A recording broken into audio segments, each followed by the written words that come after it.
The layout of every website, no matter what was used to build it, is made of rectangles. It doesn't always look like it, but structurally, it's true. Which is why every layout we create in Framer boils down to one fundamental element: rectangles called frames. In this lesson, we'll start training our brains to think in frames and understand what they can do for us in Framer.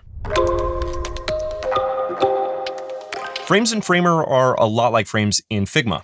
But if all of this is new to you, a frame is essentially a rectangle, but a rectangle that can have other layers within it.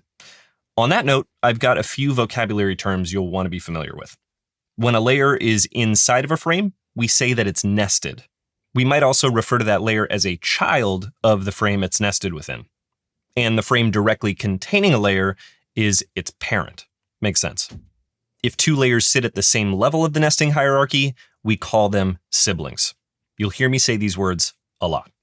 As far as the versatility of frames, we use them to group or contain things, automatically stack or grid things, make things flexible, or just draw a plain old rectangle. You'll find a lot of great examples of common layout patterns on the Insert panel that you can drop onto the canvas to dissect and learn from. Like this Features section. The whole thing is wrapped in a frame. Each feature, a frame. The images, frames. Each block of content, frame. And the buttons, again, frames. Even text boxes themselves are essentially just special frames. You can see from this example that some frames will be visible rectangles, but many will be structural and completely invisible. Depending on what you're trying to accomplish, you can style frames on the Properties panel with borders, fills, shadows, and all sorts of transforms and effects. Now, let's talk about actually creating these things on the canvas.